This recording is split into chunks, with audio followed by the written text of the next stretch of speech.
So good afternoon, everyone.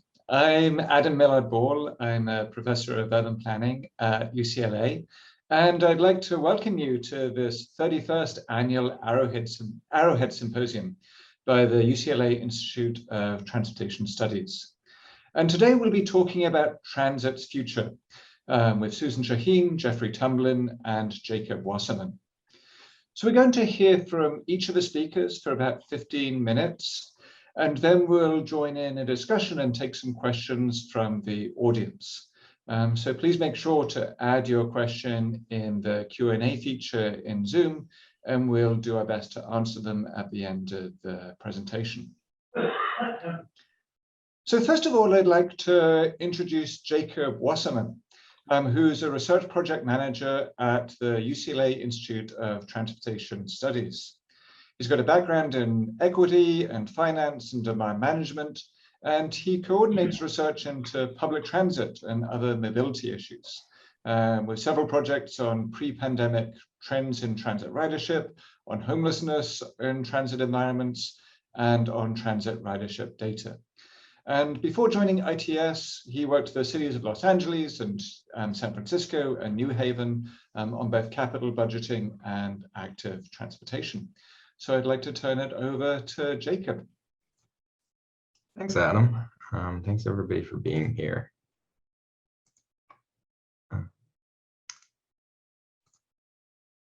So I'm a research project manager here at the UCLA Institute of Transportation Studies, and I'm going to be presenting on the results of our scenarios analysis for the California 100 project, basically steering California's transportation future. So how to tackle an issue as big as the future of transportation for the whole state? Well, I'll go over a little bit of the methods that we used and then into the 4 scenarios that we explored and the analysis that our expert panel provided. Then discuss backcasting, basically how we might get to the preferred scenario of our experts, and then draw some broader policy conclusions and implications from that. So first, a bit about the methods. This project that we undertook at ITS is part of the California 100 initiative. It's this initiative headed by the Berkeley Policy School across 15 different topic areas to look at the past, present, and future of them.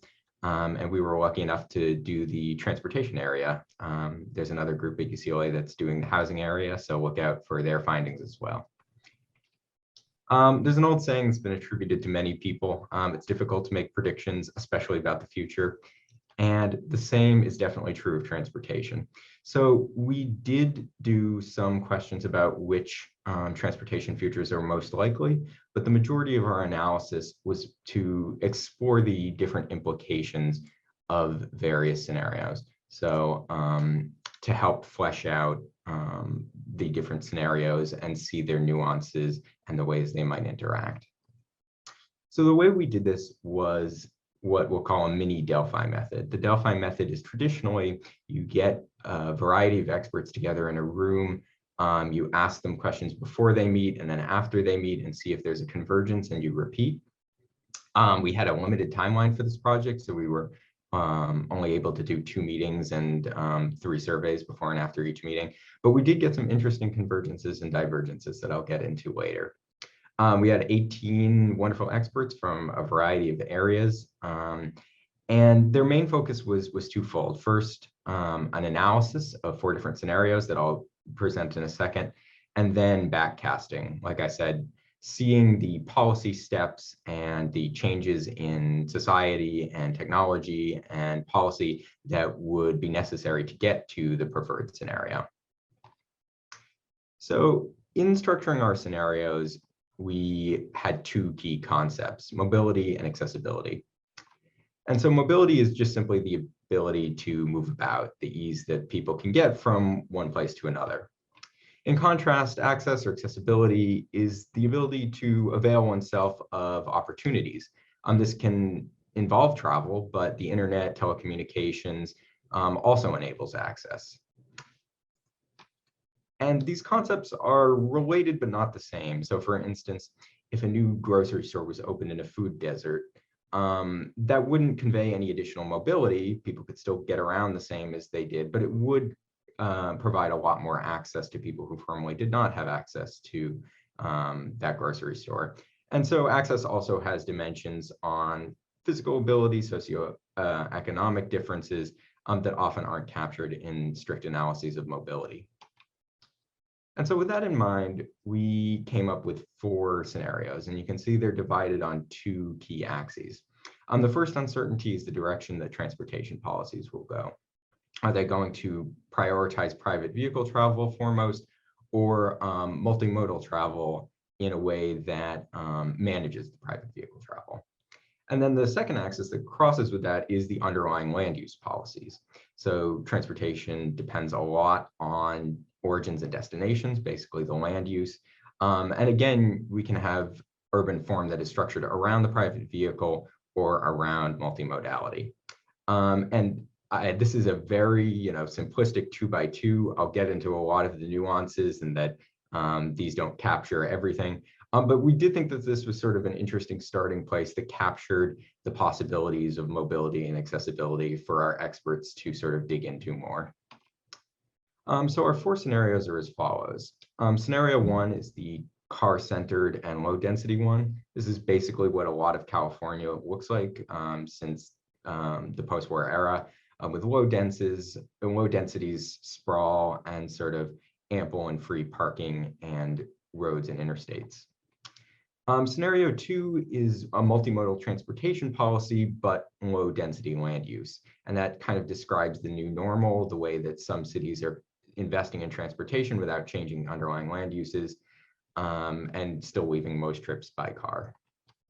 The third is kind of the flip side of that. It's car-centered transportation policy, but higher density land uses. And that means center cities get denser, there's more housing and more job opportunities there. But all of that travel is done by car. And so potentially there's even double decking of freeways and increasing construction of parking as well. And finally, there's the multimodal higher density scenario in which roads and parking are managed and priced, and they're denser mixed use developments.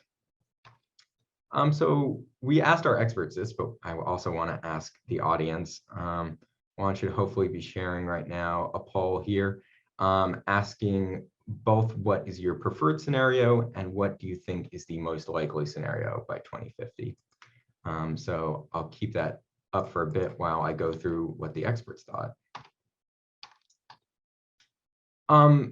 As they got into the scenarios, our experts sort of identified a few common trends that will help shape which of these scenarios California goes toward. Displacement and growth in the fringes of urban areas is a huge one. Tied to that is increasing commercial deliveries as e-commerce grows, and then as a consequence of both, rising greenhouse gas emissions contributing to climate change. And the panelists generally agreed that in California today, this should be no surprise for anybody on this webinar now, community participation in transportation and land use decisions isn't equitable. It doesn't include the full range of stakeholders, especially those historically disempowered. And transportation systems currently don't well serve the needs of rural travelers, of communities of color, of immigrants, and a number of other disadvantaged communities. So some observations we had from the panelists about each of these scenarios. The first one, where you'll need a car to get around, it works well for those it was designed for, but not other people. And there was some interesting discussion about the bubble that cars create. So this might mean fewer interactions with police and less harassment, but it also might mean social isolation and leaving pedestrian and bicyclists unsafe. The second scenario is having a lot of travel choices, but still most people end up driving because the fundamental land use underlying the transportation system remains unchanged. So again, this looks like areas that have potentially developed sales tax measures to fund new rail lines that are rapidly expanding. But there's sort of a mismatch of jobs and housing that came up as a big concern among our panelists. And potentially in the scenario when there's congestion pricing or something like that, it will leave low-income travelers in a tricky situation where they have to move very far from jobs but still may rely on driving. The flip side of this is the car-centered higher density scenario. And this one was one that sort of panelists potentially had the hardest time fully imagining, but it might involve increased densification in center cities, but a breakdown of the transportation system as everybody relies on cars. In this scenario, it might benefit those who can live near work or work remotely, potentially having increased delivery even by drones, and benefit people aging in place, but again, put a strain on the transportation system. And finally, in scenario 4, where it's easy to get around without a car, there's more housing, especially more affordable housing, often in the forms of redevelopment. But there was a lot of concern raised by the panel about personal safety and travel abilities for those working beyond traditional work hours as they come to rely on modes other than private vehicles. And one of the most telling findings was that our panelists just had a hard time imagining that scenario 4 could work for everyone. Even when we said, assume this happens and this happens, it still was hard to get into a mindset that everybody would be able to benefit from this without risks of major displacement and people left behind. So if you want to close the poll on, we'll see how everybody voted. So there's a large majority for scenario 4 as the most desirable, and a pretty interesting close race between scenarios 2 and 3 for what's the most likely. So we'll go into what our experts thought. Generally, as you might expect, the panelists associated with positive sentiments with scenario 4 and negative ones with scenario 1, but saw scenario 4 as the most desirable.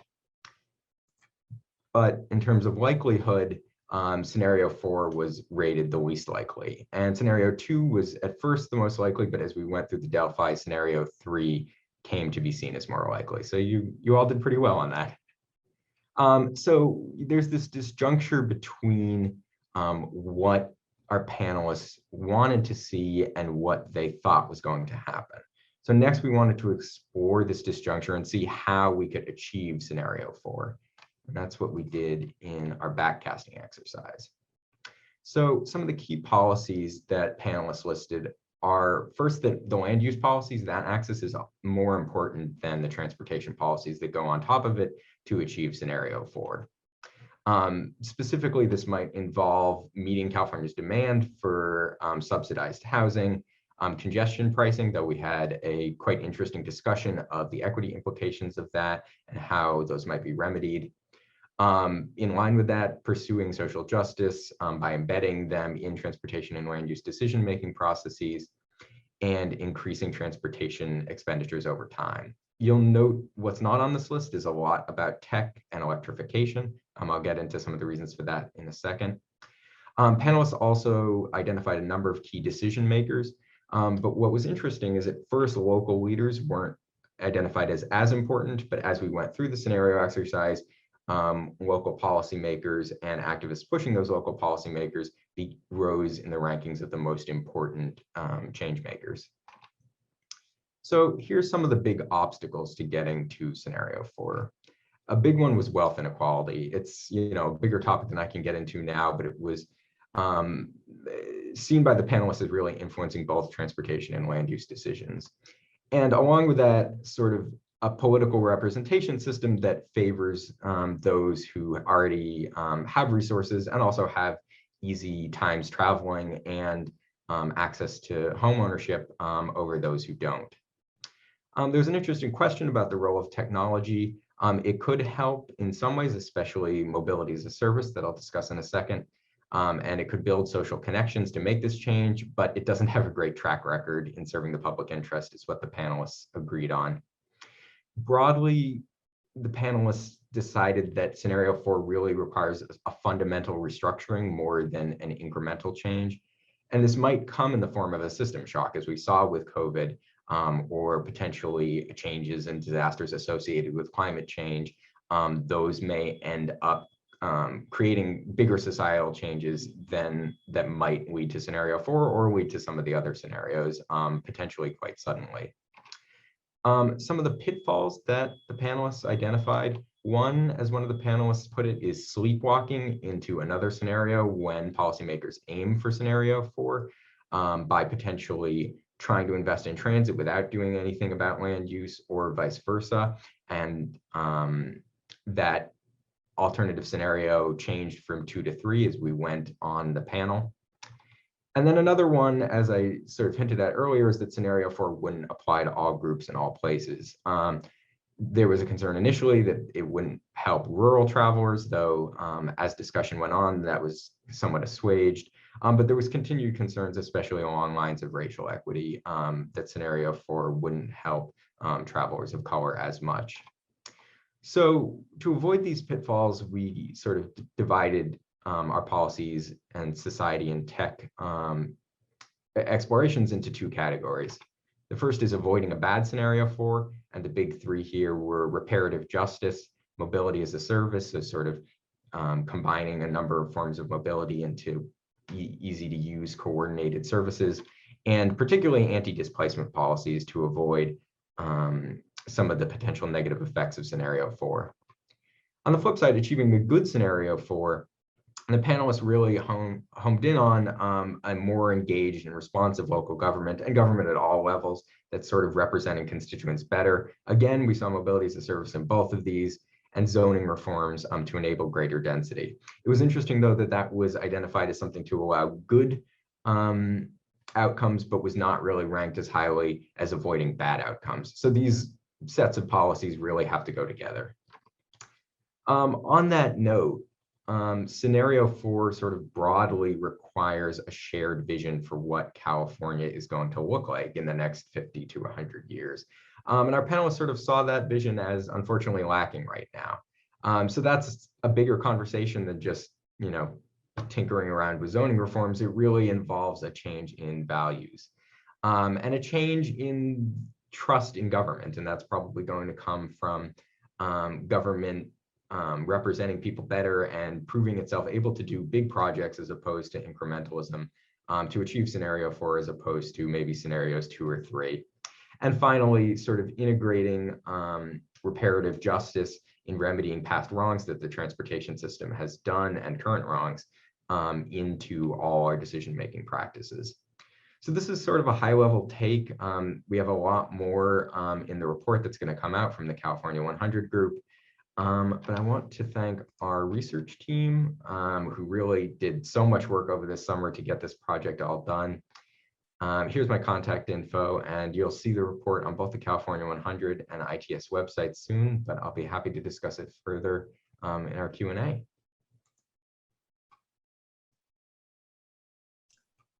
Great, thanks so much, Jacob, for that presentation. And I see that there's one question in the Q&A, but this is a reminder that for all of you to post your burning questions in the Zoom Q&A feature, and we'll turn to those after the next 2 presentations. So I'd like now to introduce Jeffrey Tumlin, who is Director of Transportation at the San Francisco Municipal Transportation Agency. He was named to that position in December 2019. So he oversees Muni, he oversees parking, he oversees traffic engineering, bike, pedestrian safety, transportation accessibility, taxi regulation, and probably a lot of other things they haven't mentioned for the city and county of San Francisco. He's also the author of Sustainable Transportation, the book subtitled Tools for Creating Healthy, Vibrant, and Resilient Communities. And on a personal level, I'm actually really pleased to have Jeff here because Jeff was the person who I owe a lot to for giving me a start in transportation planning. When he was at Nelson Nygaard, he actually hired me as one of my first planning jobs. So I'm really pleased to turn it over to Jeff Tumlin right now. Thank you, Adam. And as I recall, it took a lot of effort trying to convince you to be a transportation planner rather than continuing to work as a barista at Pete's. That was a long time ago. Hello, everyone. Let me share my screen. I will get started.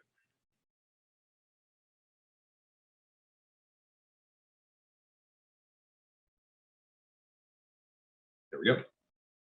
So what an amazing time to be working in transportation.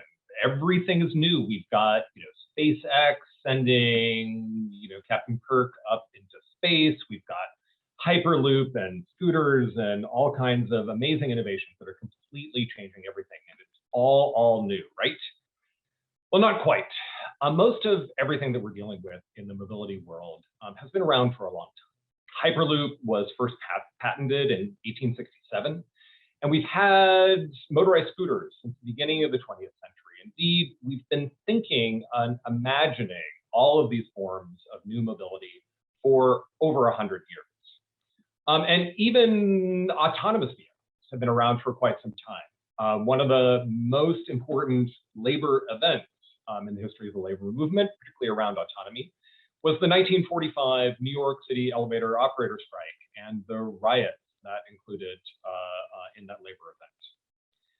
One of the other things that we face in the mobility of the future world is that almost all of our visions of the city of the future and the future of mobility come straight from the 1933, 1939, and 1964 World's Fair exhibits called Futurama, which were sponsored by General Motors and imagined a complete reinvention of American cities around limitless mobility, a chicken in every pot, and a General Motors car in every garage, all of which, of course, was promised to be totally free of traffic congestion. Once we got horses and horse poop off of our streets, finally traffic would flow smoothly again. And it is no wonder that despite decades of promises of limitless, free, congestion-free mobility, that we are so very frustrated when confronted by the reality that we face trying to travel around California today. So what is changing mobility and why? One of the reasons why there has been so much attention by the tech sector around the mobility sector is that personal mobility is by far the most inefficient sector of our entire economy.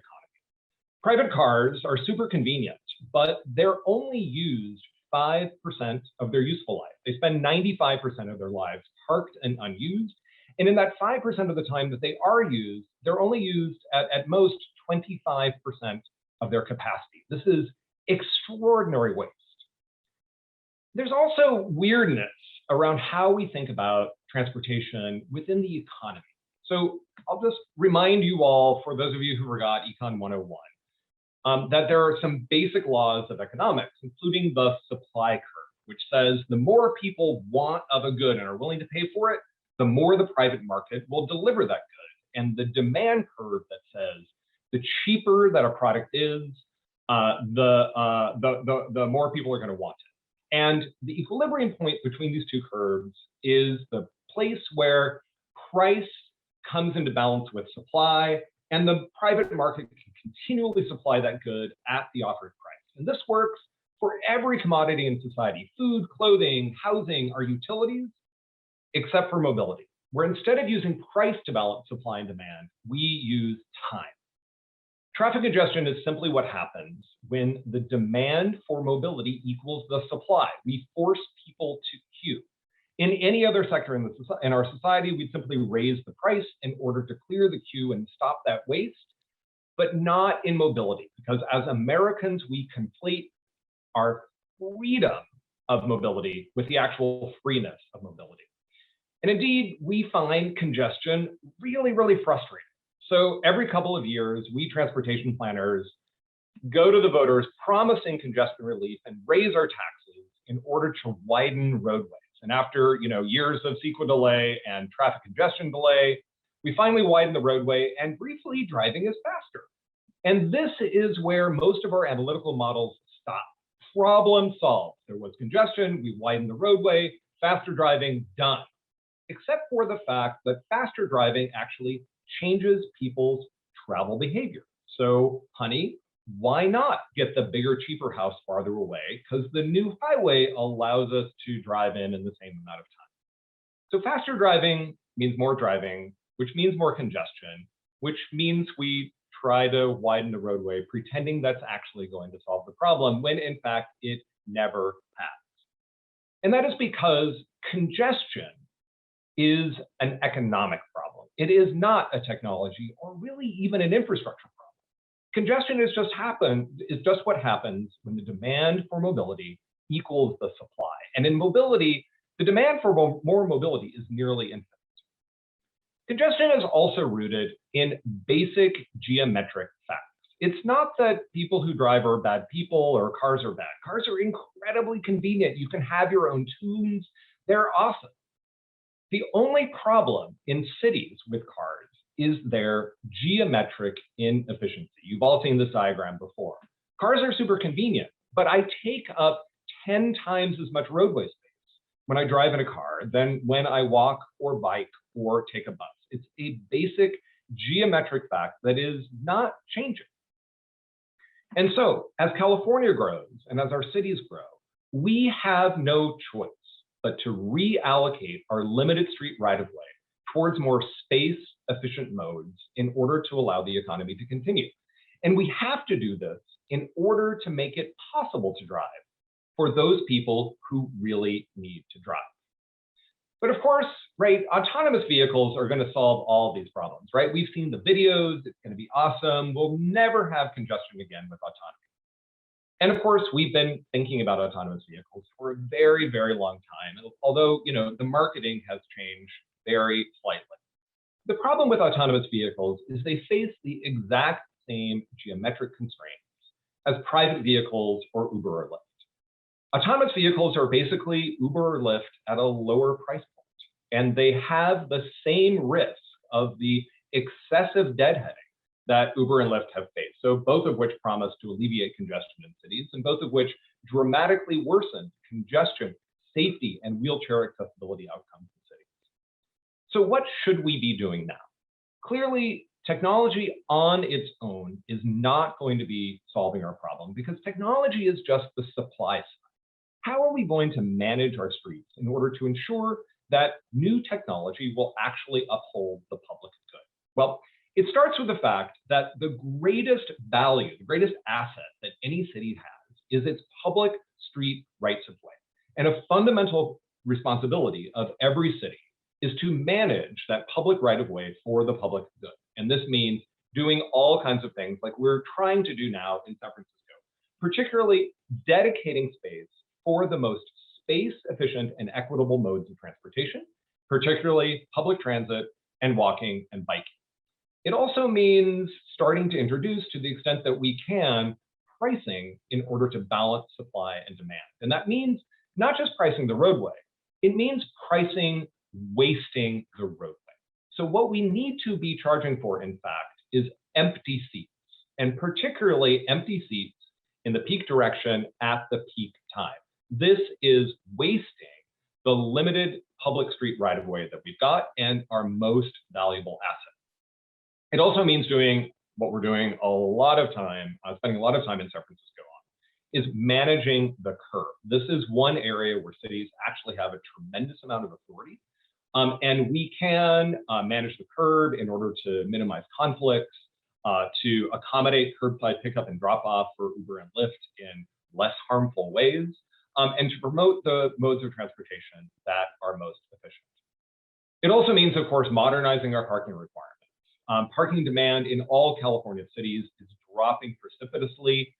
We're finding most of our downtown garages in San Francisco are now empty. So of course, in San Francisco, we've not only eliminated all minimum parking requirements, but we've established tight parking maximums because we know that it is inappropriate for us to allow developers to build more parking spaces than we have roadway capacity in order to get to those parking spaces. It also means both as cities and particularly in the form of the California Public Utilities Commission, which plays an essential role in figuring out the future of mobility in California. I urge you to all be paying careful attention to the California Public Utilities Commission.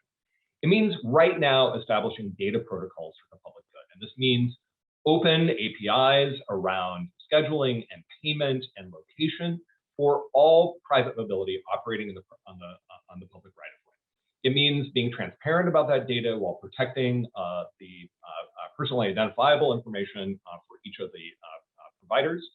And it means also starting to collect data about users. particularly income, race, and gender. Because in order to manage the public right-of-way correctly, we have to define, quantify, and promote equity. And that means knowing who our users are, and it means focusing on a wide variety of outcomes for specific demographic categories, particularly health, access to employment and services, and the share of household income and time spent on mobility, particularly for lower income households. It also means, to a certain degree, reorganizing the way government manages mobility. Our current government structures are not designed for the issues that we're facing in a rapidly changing mobility world. That's a whole other lecture. It means being very conscious about a quality future of work. Automation always disrupts labor markets. We know this revolution is coming. We barely have enough time to prepare for it, and we must act now to ensure that we minimize any disruption as this technology enters the transportation sector. It also means that transit agencies have to step into the lead. In addition to long-haul trucking, bus rapid transit may be a place where autonomous vehicle technology could be piloted if there is dedicated right-of-way for transit, because autonomous vehicle technology potentially allows us to dramatically improve the frequency of transit on key corridors. And we could do this in a way that actually expands labor in the transit sector rather than risking losing labor jobs. And it means working right now to protect rights of way. This is one of the biggest things that we're doing in San Francisco. We have nearly doubled the number of transit-only lanes in San Francisco just over the last year, and we have painted most of those lanes red. These lanes are giving us a 20% improvement in speed and reliability on our most important transit lines and keeping Uber, Lyft, and autonomous vehicles out. It also means collaborating with the California Public Utilities Commission to manage Uber and Lyft to capture their upside of user convenience while minimizing their downsides of additional congestion, safety problems, and destroying wheelchair accessibility in cities. There's lots of good ways that we can do that if only the Public Utilities Commission would allow us to do so. It means being better at creating mobility hubs, taking advantage of the grossly excessive parking lots around so many of California's rail stations in order to bring all of these modes of transportation together and make changing between modes super convenient. Because one of the most positive user cases for autonomous vehicles, Uber and Lyft, is first and last mile travel to rail stations. It also means seeing public transit agencies in cities not so much as always the direct provider of mobility, but the organization that gets all of the different mobility systems to work together. And finally, it means that we all have to step it up and to stop believing the BS of technology fetishists, thinking that throwing more technology at this problem is going to solve all of our issues, but to instead talk about unintended negative consequences, the unintended consequences that will allow us to avoid future visions of the city of the future like WALL-E, and instead to promote visions of the city of future that use transit technology in order to expand opportunity for people, particularly for people who need it the most. Thank you.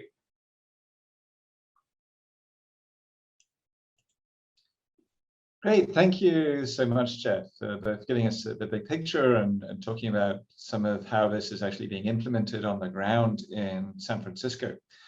And another reminder, I see a couple of questions in the Q&A, so please keep those coming as I turn it over to our third speaker, who is Susan Shain.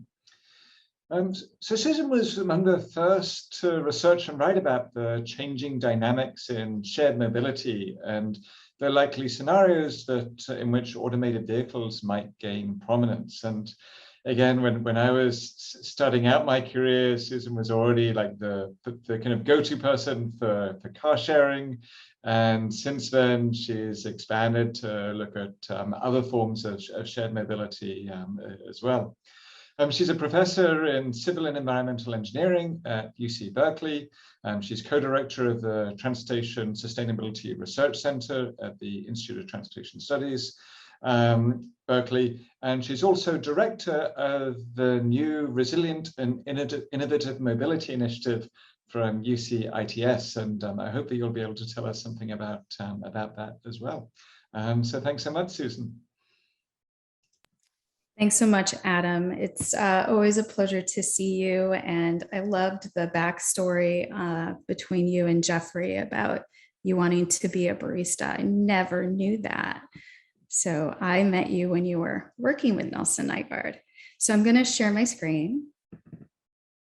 And I also wanted to thank all my colleagues at UCLA for inviting me to be part of Lake Arrowhead again. I've had quite a few opportunities to be part of this fabulous event, and so I'm always grateful and really, really excited to be on this panel with both Jacob and Jeffrey. All right, so off we go. So I'm going to talk about the future of public transport. So not just honing in on public transit itself, but also thinking about shared mobility.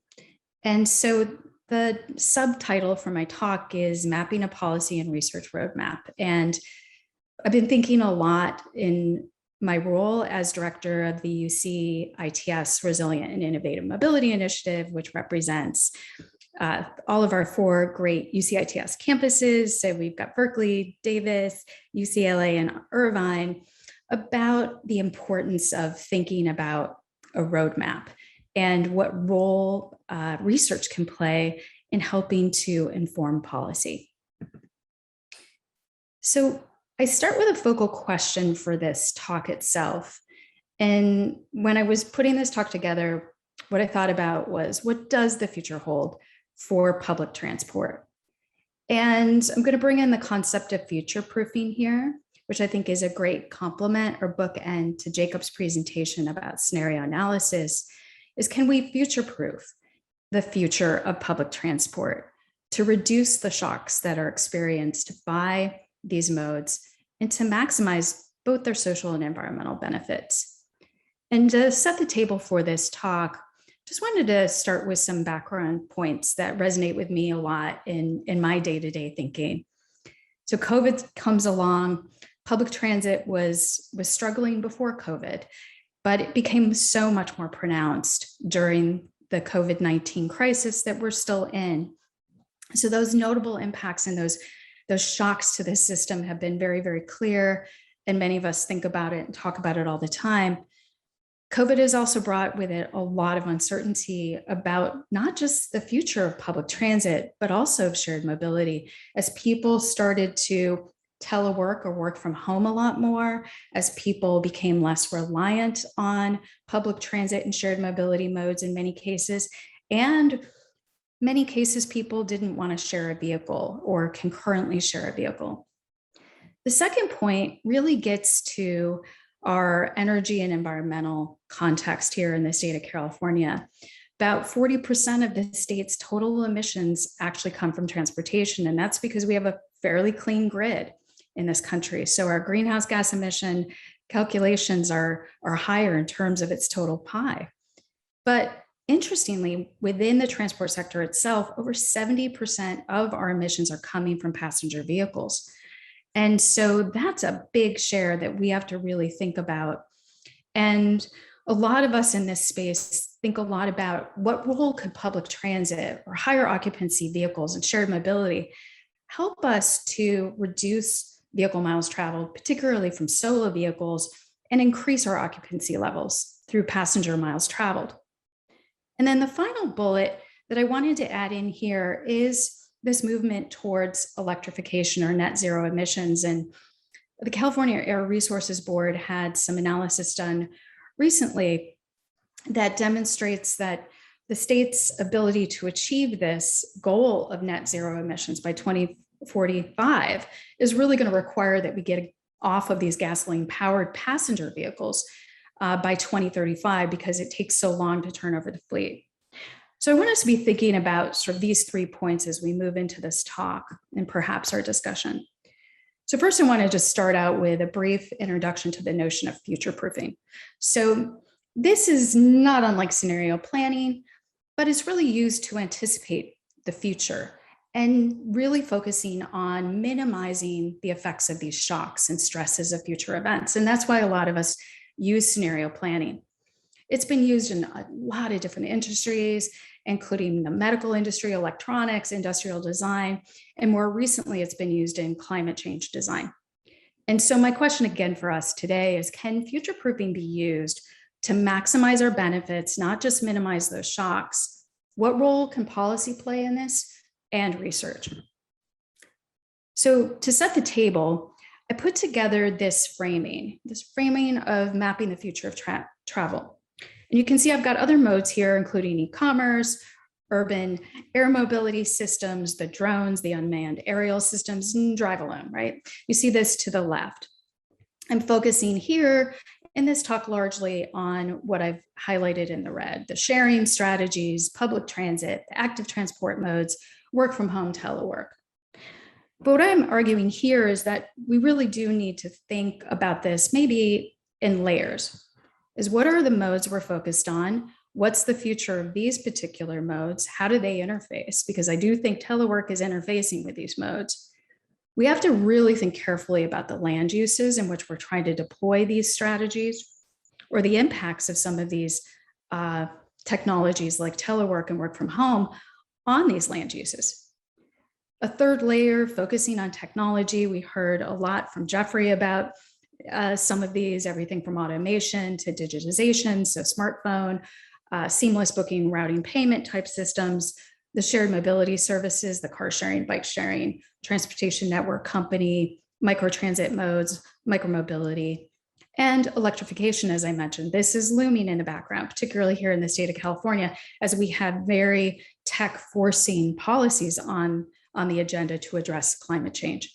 And then finally, another layer of this cake, looking at a range of different types of policies, everything from fiscal investments and finance. How is that going to work in the future of public transit?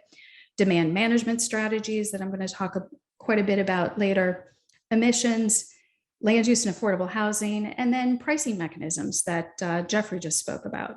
So how does this all come together in terms of helping us design a roadmap for the future, linking it to policy, linking it to all of these layers of the cake and research? So what I've prepared for you today is 5 themes in the context of this conversation, much of it coming from my work and my experiences and my read of the literature in this space. So theme 1 is not a new story for me to tell an audience. It's one size does not fit all, or one strategy does not fit all. So the land use and built environment really, really matters. And it's going to be really important for us to think about that more and more when we're thinking about solving many issues at the same time, right? Accessibility, social equity, reparations, and overall system effectiveness, the bottom line. And these really need to be catering to this range of environments, from city center to suburb to edge city to ex-urban and rural. We have to really connect the dots more systematically, I would argue, as we move forward. And that can be done so with the modes we have at our disposal to work with, and also those policies. This slide relates to that theme 1. There's a lot of evidence that we need to be thinking about right sizing. What's the right mode in the right context? What are the right services in the right context?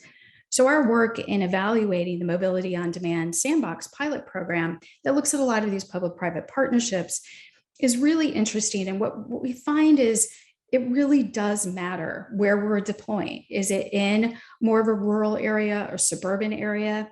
And one of the things that we learned from a lot of these pilot projects, there's about 12 of them, is that we can't assume that there's a growing and latent demand for shared mobility services in low density areas. I think a lot of the projects in the pilots assumed that they would grow demand. And that's not necessarily the case across all of the use cases, maybe paratransit, but not all of the use cases. Mobility as a service, we've heard this mentioned earlier today, they work best in the inner ring suburbs.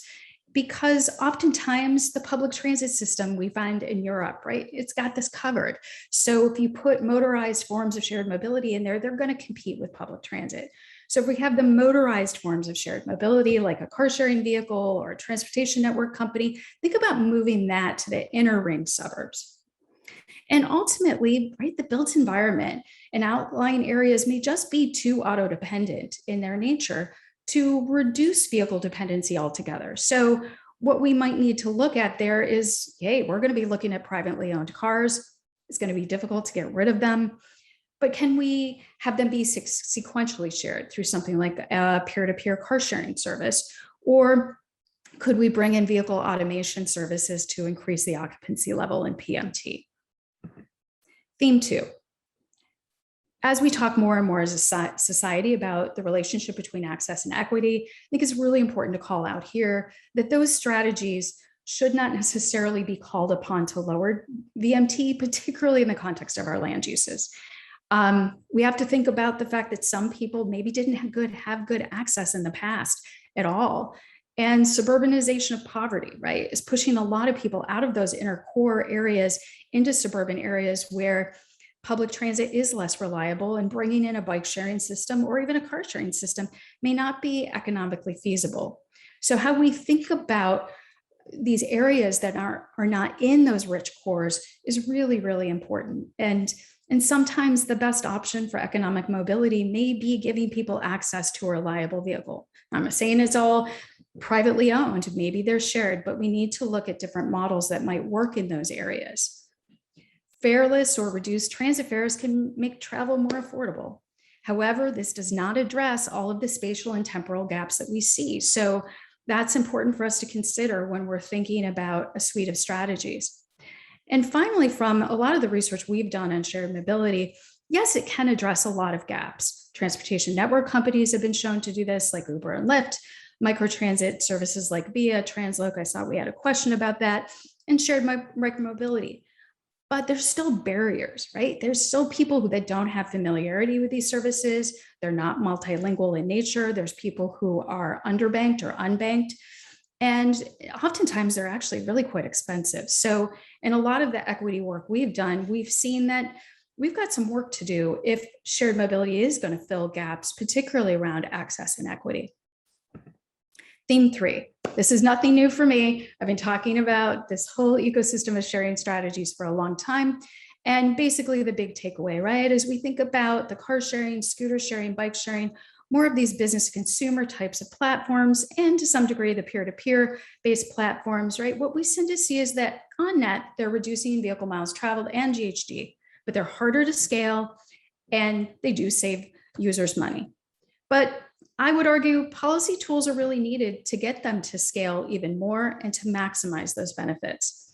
A lot of the system over here, the delivery vehicles, the courier network services, and services that allow us to share a ride, particularly the TNCs, the e-hail, the taxis, the microtransit, they can compete with the private auto quite well, but they also can compete with public transit. So we need to think about policy tools that can also maximize these sharing of a passenger ride or these delivery services to maximize their benefits. And so scaling is critical, as I mentioned. So when we think across this whole spectrum, if we really want to increase access, but also try to reduce VMT and GHG, we have to think about this range, where they work and where they work well. I still think occupancy and sharing, yes, I know it's COVID era, it's tough, but I still think we need to work on that. And I don't think it's entirely going away. I'm asked that question all the time. And I think the impacts of e-commerce and other emerging technologies are less certain. We don't know exactly what's going to stick, but we think there's going to be more growth in the drone area, in the e-commerce area. The telework, work from home does appear to be sticking a little bit at least.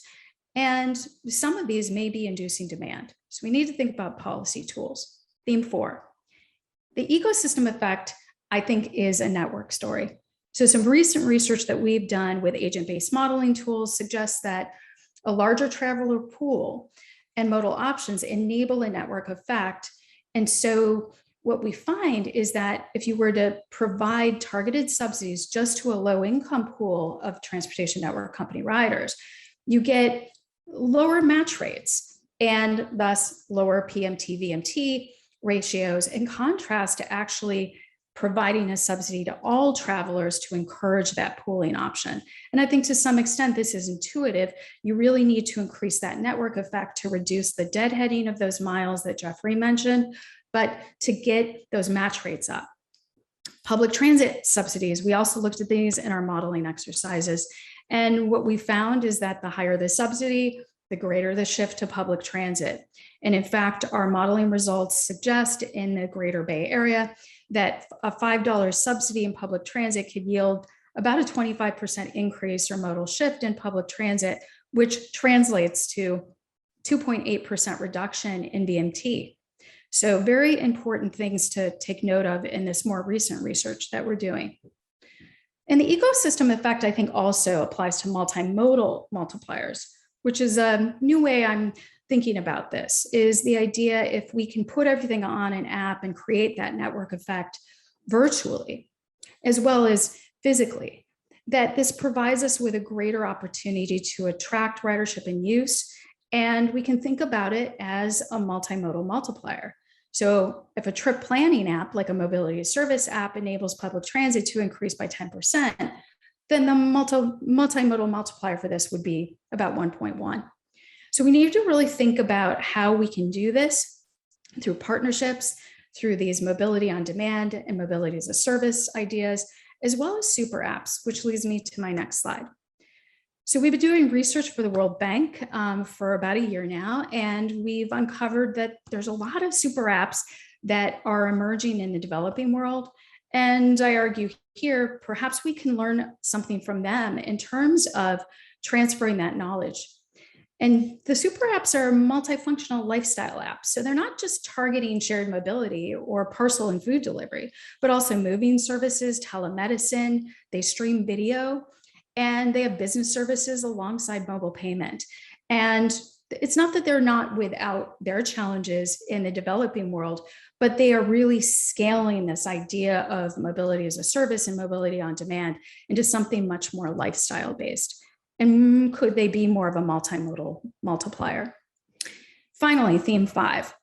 This I won't spend too much time on because I think Jeffrey did a lovely job on it, is, hey, tech can be super powerful, but it can be really complicated to manage. I know it's really sexy and it can get really hyped. This is the Gartner hype cycle image. Probably many of you have seen it. It can lead to overpromises and a lot of under-delivery. There's also this issue of underserved populations and leaving people behind. So we've got to be really careful with, I think, the seduction of tech. And it can be really challenging to get that data. And Jeffrey talked about the importance of policy to enable better access to that data. We got to scale these services for them to actually really make a difference. And there's a lot of things to think about when we do that. And it's really important when public agencies engage with the private sector that they pick the right partners. A lot of the stories of mobility on demand and mobility as service is, hey, I partnered with this company, but I didn't get the data and it didn't quite work out. And in fact, maybe it was competing more than it was complementing public transit goals. So also taking all of that in consideration. And I love the way Jeffrey treated that in his slides. So with this, I wanted to actually invite my colleague Juan to issue a poll for you all to consider. And as I wrap up, I want to just follow this idea of like future proofing. You know, can we apply a range of policy levers that I've put into some buckets here and really think about them carefully in the context of that framework layer cake I put forward earlier, thinking about which ones should we think about applying and in what context. And so we put together a list here. What would be your top policy levers to future-proof public transport? And put your top policy levers here. So public transport being defined as both public transit and shared mobility. So we look forward to seeing your comments on that. So my slide is covering, again, as I mentioned, emissions, all of these different strategies we have for potentially taking this on, everything from fee-based policies to incentivizing active transport, e-bikes, e-scooters, infrastructure, just our bread and butter air quality goals and climate change policies. Policies targeted at TNCs or connected and automated vehicles, and even the future of drones and advanced air mobility. What about different strategies to target equity and equality, subsidies, wallets, ensuring people with disabilities have good access? Again, here, this is the data and metrics, super important. Demand management strategies, pooling, parking cash out, telework, and work from home. And also that importance of lining up the affordable housing and transit-oriented development policies with these shared strategies, right? Where we can make it work better. And of course, active transportation modes like bikes and scooters and walking, and this whole range of pricing strategies. So I think what we're going to try to do is show the poll after I finish this slide. So opportunities and challenges, they're always there, right? So this is where the future proofing comes in, is how do we take on this institutional inertia? How do we move forward? How do we seize this moment to address transport finance and to make us more resilient against pandemics and other future shocks? We've got to really work on the equity and the quality jobs piece. That's going to be a challenge, but a huge opportunity for us. We have to look at access to EVs and infrastructure. Not everybody is going to have that. A lot of people live in multifamily homes and don't have access to that infrastructure. Supercommuters, right? People who are having to go really long distances because of that suburbanization of poverty. Is an EV going to work in that context? Looking at all of our range of emerging and legacy modes. Land use, again, lots of challenges here in terms of adapting that built environment, but huge opportunities if we take them, the pricing context, and finally that data sharing, which I'll tell you, I've worked a lot on this, and this is non-trivial. We've made some success here with the micromobility companies, but we still have a long way to go. So with this, I would love for my colleague Juan to pull up the results of the poll. So this is what people are thinking would be their top policy priorities.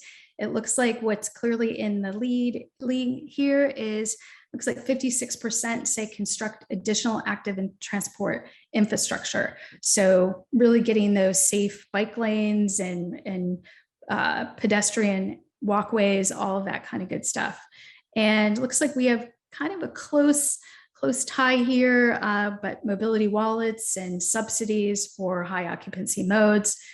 And followed by that, increased funding and expenditures for public mobility options other than transit. And then public transit fares seems to be really high up there. Oh, it looks like if I keep scrolling down, I missed a few. Congestion pricing, parking minimums, TODs and affordable housing. And so lots of thoughts here. So looks to me like your instinct is similar to mine, is I think there isn't a magic bullet, and we got to layer the cake quite a bit with a range of policy strategies. And finally, I just want to end this with my baby in bubble wrap, because we're thinking about the future of transportation and public transit here. So we want to bubble wrap that baby and wrap it up. So these are my final thoughts. With COVID-19, the demand for private autos and work from home definitely increased. And it's really unclear how those behaviors are going to play out in the longer term, along with land use patterns and services. And it's hard to know what's going to stick. So we've got some uncertainties here that I'd argue we need future proofing for. I think it's super important to focus and deliver on what travelers want and need. And we need to apply a low carbon public transit and shared mobility lens towards that, and reinforce that with our road mapping of policies, incentives, and subsidies. I think it's really important to evolve from measuring trips and fare box revenues in public transit to better understanding the customer and matching new metrics to those outcomes that the customers really want to achieve, like access to jobs and healthcare. And then finally, I really think we need to create policy and research roadmaps to help us future-proof, including use of scenario analysis to navigate this uncertainty, but to deliver the benefits across a whole range of important items like access, equity, quality, jobs. And so with that, I'd like to wrap up my presentation. Thank you all for listening to me, share with you an image of my fabulous innovative mobility research team at UC Berkeley, and they're getting a chance to ride on a shared automated vehicle of the future. And my contact details are right over here. So with that, I'd like to wrap up. Thanks so much. Great, thank you, Susan, and thanks to all three of you. And before we turn it over to the audience for some of the questions, I'd like to invite the three of you to offer any thoughts on the other presentations, but also take the prerogative of asking a question myself as well for the three of you. That all of you, to a greater or lesser extent, were somewhat skeptical about technology in transit's future, whether it's this Hyperloop, which has been around for 100 years, or autonomous vehicles, which have been around, the idea, at least for nearly as long, or drones for that matter. But that makes sense to me. You certainly convinced me today. But what does it mean for planners, or for, say, some director of transportation in a major California city? Do you just ignore it and it will go away? Or is there a need to engage more in, say, state and federal regulatory debates so that the technology isn't wagging the dog? And certainly it might be seductively overhyped, I think you called it, Susan, but policymakers often listen to that hype and are responsive to those voices. So I'd love to hear what the three of you think about that, and any other comments or questions on each other's presentations too. Do you want to direct that at any of us? Why don't you start, Jeff? Go. So part of the challenge that we face with mobility technology is that all of the impacts are faced in cities, but cities have no regulatory control. So the regulatory control for the vehicle hardware itself primarily rests with the federal government and several agencies there, and the regulations for operations rest with the California Public Utilities Commission. And these are entities that do not understand cities, and they certainly do not understand the demand side of economics. And so one of the things that we all need to do is to collaborate with the regulatory authorities to make sure that they have the understanding and the tools that they need and can understand unintended consequences. But we also need to collaborate with industry, and that is something that San Francisco has very much been trying to lead. We love innovation and technology, and we've been wanting to collaborate with providers because we also recognize that, you know, if Uber and Lyft are exacerbating congestion and worsening safety, that's not good for their business model either. And in order for technology to thrive, municipalities need to be good partners and to understand business needs, right? We can't force industry to do things that violate basic accounting principles or the privacy of their customers. So that, you know, that is something I think that we as a city have been trying to lead on, particularly in collaboration with cities like Los Angeles.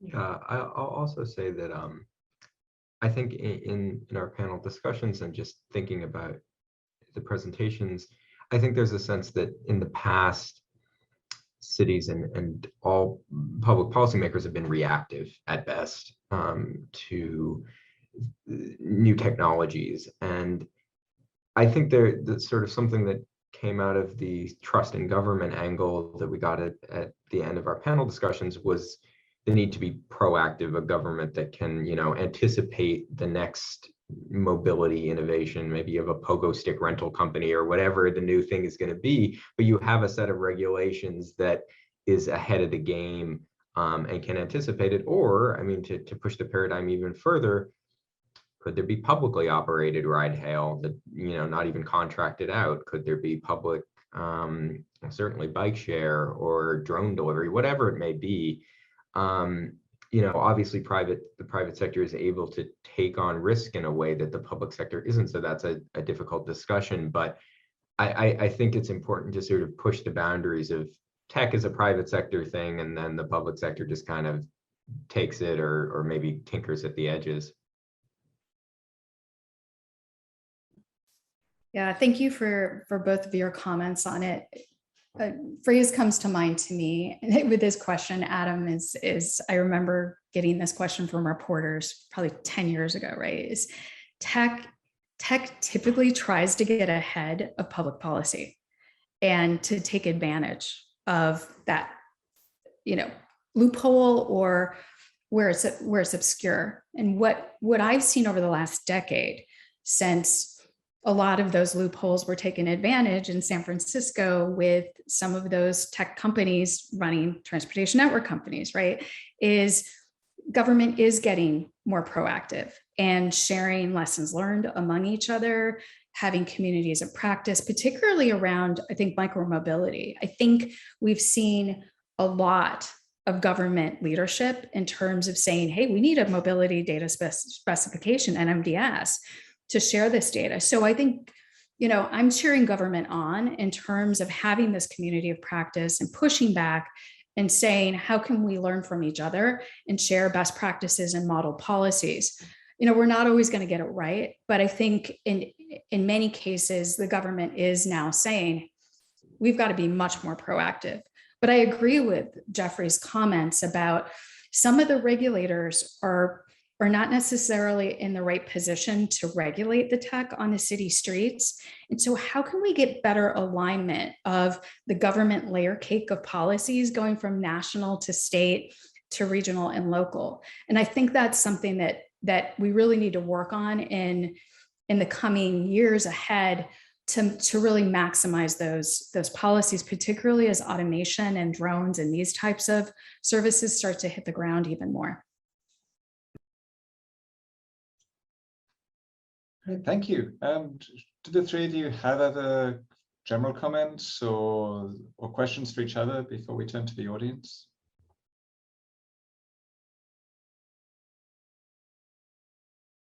Well, I definitely have a question for both of my fellow panelists. And so I talked a lot about sort of this layer cake of you've got a bunch of modes, then you've got land uses, then you've got a whole range of technological strategies and solutions, and then policies. So when you think about this type of framework, what do you think are the most promising policies? And for what environments? Is it urban? Is it rural? So Jeffrey, you might just lean naturally towards the super urban environment, but what's on your hit list when you think about matching up policies and strategies, modes and tech and the like, and land use? Well, that's a big question. So on the land use side, let me throw out the idea of main streets. So a context that exists at every scale of California development, from small town to the biggest cities.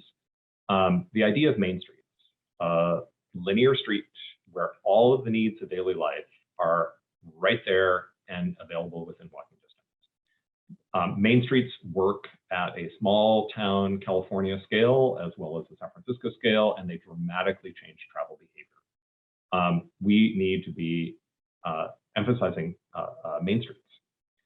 The second thing that I would emphasize is not so much, I would love to have a conversation about what are the policies that will get us to a positive future, but we have to start with getting rid of the bulk of California policy that make it illegal to get to that positive future and that force bad outcomes. So for many of us, that starts with CEQA reform. We've done a lot of that with SB 743 and Scott Wiener's Bill 288.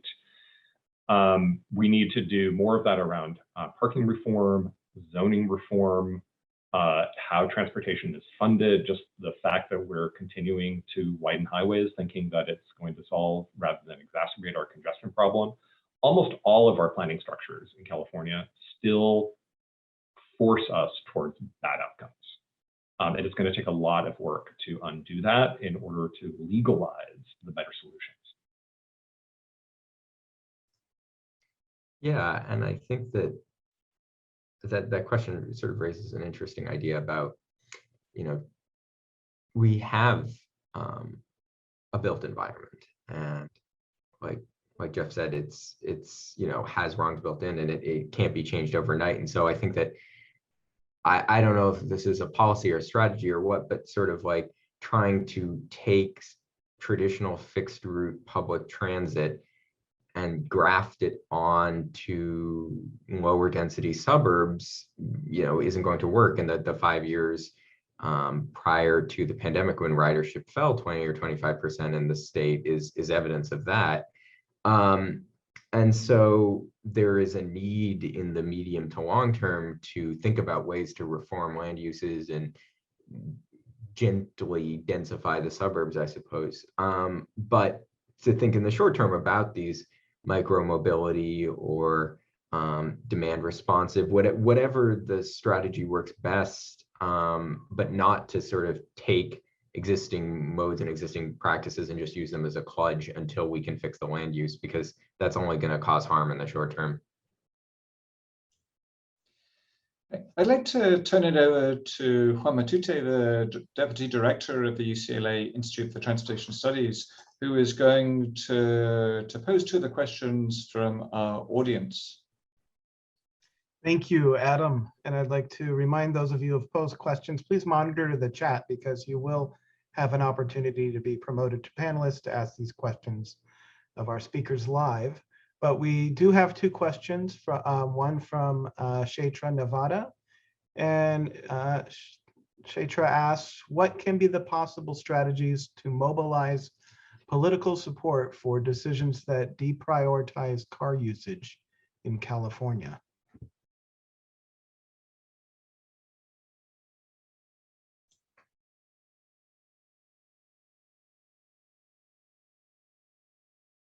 I'm not sure that's directed at a particular person, but since you work directly with the mayor and the supervisors, Jeff, why don't you have a first response? What resonates with the elected officials here?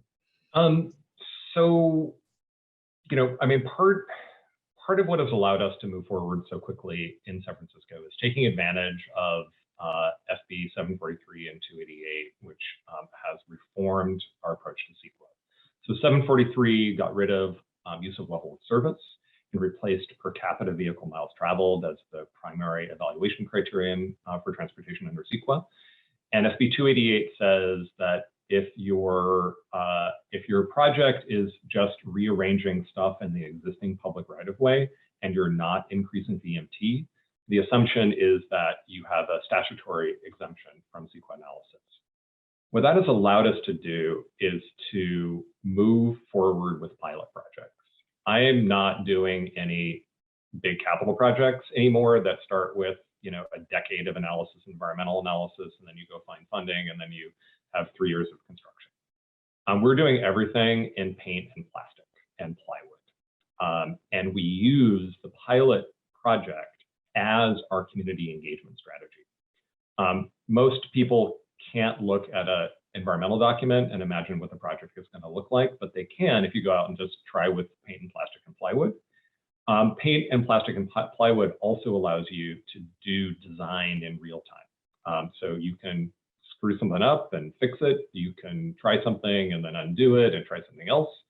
And it allows us to move forward a lot more quickly, and it also allows us then to get political support. The other thing, of course, in this time is you need to build alliances. And in order to get real progress in the work that we're doing, you need to, first of all, separate those who call themselves environmentalists. You need to separate the people who are just interested in prioritizing the privileges of the establishment from the people who are actually interested in advancing environmental outcomes. You also must engage with equity advocacy, particularly people of color. And you have to engage with the business community and emphasize the role of these projects in expanding the number of people that the street can move.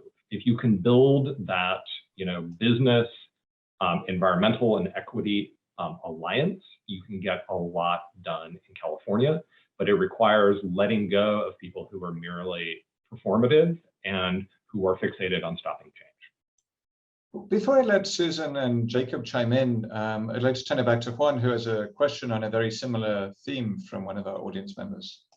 Yes, City of Seattle Transit and Mobility Manager Candida Lorenzana and former Arrowhead speaker poses the questions to Jeffrey, but perhaps others have perspective as well, on any process to expedite bus lanes and strategy in bringing electeds along for dedicated bus lanes. So exactly what I said. Also, I really shouldn't ignore the fact that here in San Francisco, the transit agency and the street engineering agency are the same agency, which helps immensely. The other fact in San Francisco is that I report to an independent MTA board. I don't report to the Board of Supervisors, and this tremendously insulates me from populist politics in San Francisco that make change very difficult here. So I'm able to shoulder the burden of risk and protect also the policymakers. It also really helps that my life would be a lot easier if I were fired from my job. So I think that's something that anyone who's interested in changing California cities for the better needs to have needs to not be clinging to their position, because the work that we are doing is very difficult in a state that is designed to prioritize the privileges of the establishment and insulate them from change.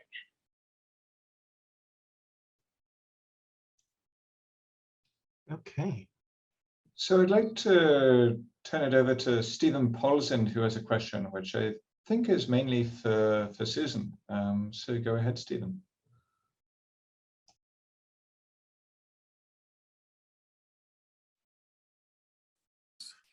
Hi, Susan. Steve. Say, I heard you making a reference in your discussion to incremental reductions in VMT associated with transitioning to a greater share of the population to transit. And I wondered if you or some of your colleagues there have really explored the trip table densities necessary for transit to operate more environmentally efficient than point-to-point personal vehicle, especially as we move towards electrified vehicles and potentially vehicle sized to meet the demand, the occupancy. And I say that in the context of the Energy Data Book has shown for a number of years that the BTUs per passenger mile for bus have been worse, i.e. more BTUs than is the case for some personal vehicle travel. And yet there's this mindset that if we simply shift people to transit, kind of oblivious to the levels of transit supply we would need to accommodate that and the environmental implications of that. And even that data was all pre-COVID, before there was any sensitivity to social distancing or underutilization of the service that existed. Thanks. Look forward to your comments. Thanks for the question, Steve. It's always good to hear from you. So we were in our most recent work with agent-based modeling, we're using a tool that Lawrence Berkeley National Lab developed. It's called BEAM. This is agent-based tool.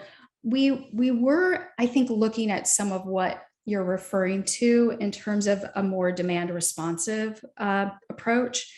And we weren't specifically working with trip table densities in public transit, but trying to get a sense of how to get greater efficiencies in terms of wait times and travel times to get at higher occupancy levels in these on-demand types of services. And as I noted, some of the big takeaway from our work was that, there is really a density and network effect going on.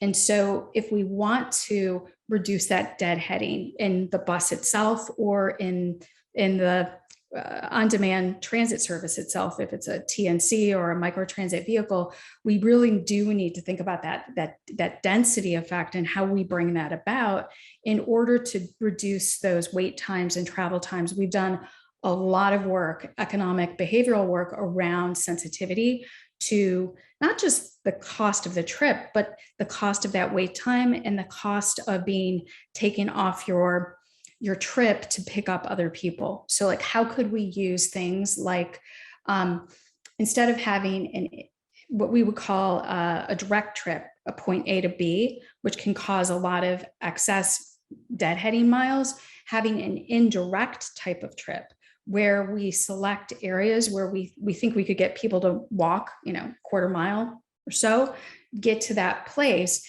and reduce those inefficiencies. So we're working with a lot of these concepts, but I hear you in terms of looking at public transit, particularly when we look at suburban areas and areas that don't have the densities, asking the question about, does it make sense to run, a fairly empty bus in these areas with really big headways, really big wait times in between when those services are running. So thank you for that. I also wanted to respond super quickly to the comment about convincing politicians. I think it really comes down to telling a good story. And I happen to think that Jeffrey's comment about piloting is dead on. And I've been doing pilots since I did my doctoral dissertation, telling a story around how this changed somebody's life and how it worked. And also getting the customer's view about how to make it better, right? Like pilots give us the ability to tweak it, to not necessarily own it, and to tell a good story. And I'll tell you, one of the best stories I have in shared mobility that many people don't know is that when bike sharing was to scale in France, a lot of people think, oh, it was Vélib', right? Vélib' in Paris was the one that everybody went and saw, and then they went home and wanted to get their own version of it. Well, it actually started in Lyon. Lyon, France was the first to do it. Paris went over there. Paris said, oh my God, this is brilliant. We want to scale bike sharing and we want to scale it big. And then they sort of got the moniker of the big scaling of bike sharing, but it was really Lyon that had done it. But it was a lightning rod of telling a good story and attracting a lot of people to this concept. And also, I'll tell you from my research, nothing went up a growth curve like bike sharing did globally. That's a great story. And Paris is back in the news as well, I see, for its efforts to reallocate space away from the private car. We have time, I think, for one more question, and I'd like to call on Joshua Fogelson, who's a transportation planner at the Los Angeles Department of Transportation. Oh, great. Yeah. Really, I had multiple questions because, the talk was generated a lot of thoughts. So thank you, everyone. I think the one that got selected, though, was the talk that the first episode or the first webinar of this series kind of also was about an overview of transit. And now we're kind of ending on an overview. And, we spend our lives thinking about transit. And I know I've lived in Fairfax, and now I live in the Palms neighborhood. And for me, at the end of my street is Overland Boulevard, which is 4 lanes of traffic going 35 miles per hour. And there's there wouldn't be a crosswalk there, but there's no lighted intersection. I actually even got involved in my neighborhood council to find out why it was so difficult to put in crosswalks or lighted intersections or stop signs. So a lot of times it kind of feels like as transit, enthusiasts or people that work in the transit field, we're trying to, how will automated helicopters impact us when a lot of times just trying to cross the street, to me, is the biggest issue, at least in LA. I think SF in the Bay Area is a little better at having crosswalks.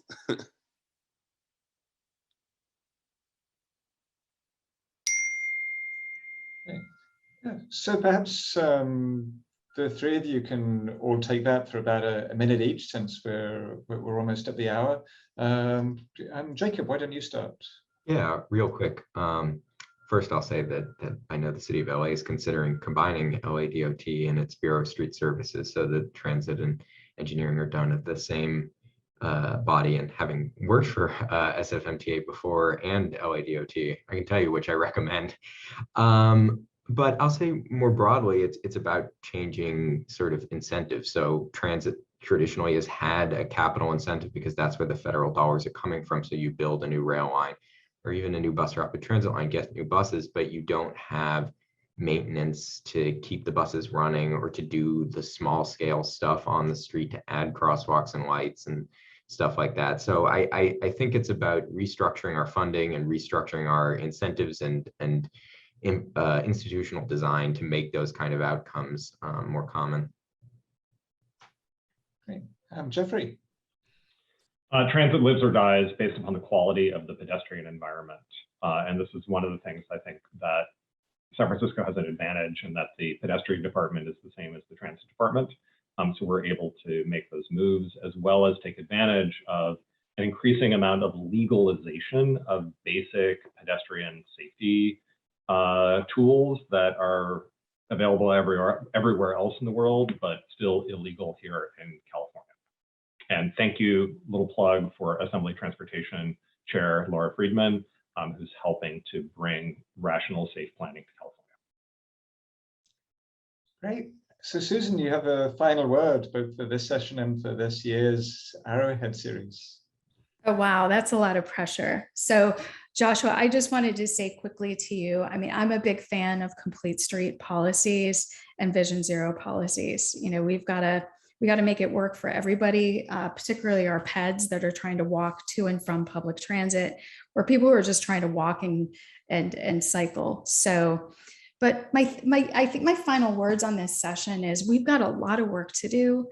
And I think we need a really big table to do this. I think we need to bring a lot of stakeholders to the table, people we haven't heard from before, people that are not in our industry. I think we need to get with the housing people a lot more in order to bring about this robust future that we're talking about, right? Where public transit is working for more people and it's spreading out, right? It's getting into rural areas and it's helping out. But I think we need a big, robust discussion, and we've got to make sure that voices that have not been heard in the past are heard.